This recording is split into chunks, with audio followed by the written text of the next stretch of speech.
Pick up a pen right now. Don't think about it. Just pick it up. Chances are you used your right hand. You didn't decide that. Nobody taught you that.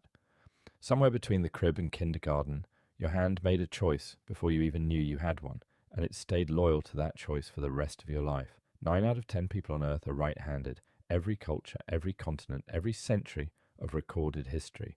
The number barely moves, but look at any other animal, and that number disappears completely. Chimpanzees split roughly down the middle. So do gorillas. Even parrots, which favour one foot over the other, are split 50-50 as a species.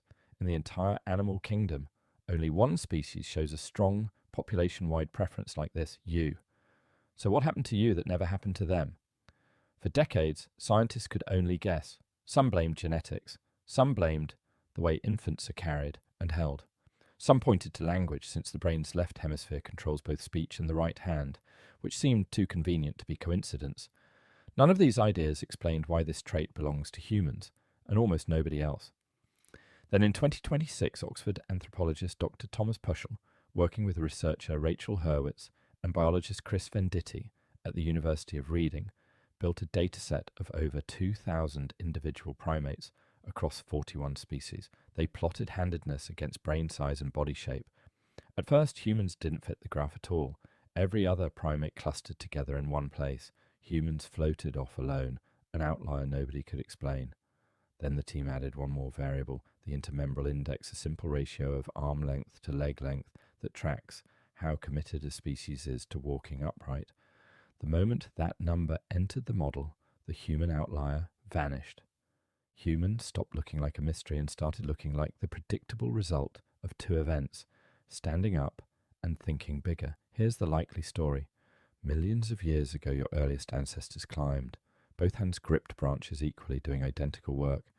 There was no evolutionary reason to favour one side over the other.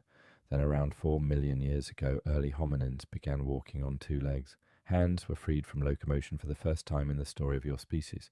Suddenly they were available for a new job, cracking nuts, stripping bark, eventually shaping stone.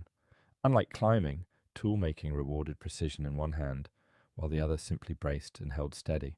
Bipedalism didn't create right-handedness directly. It created the opportunity for any hand preference to matter at all.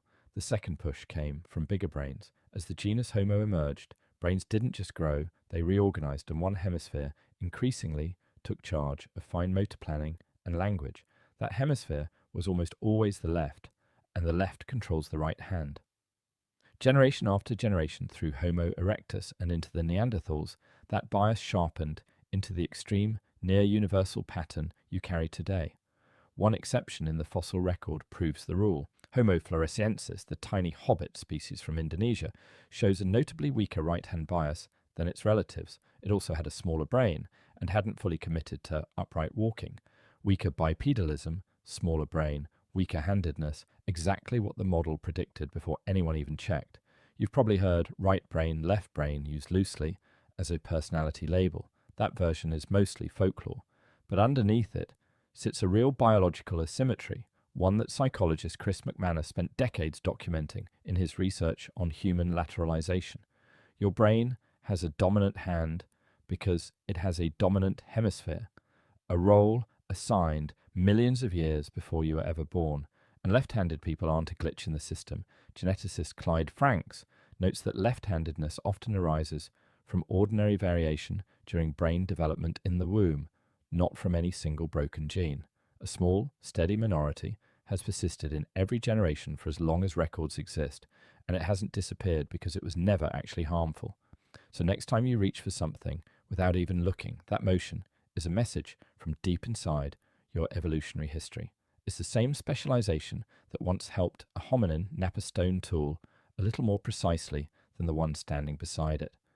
You didn't choose your dominant hand. Your species did, one skeleton at a time, long before there was a you to ask.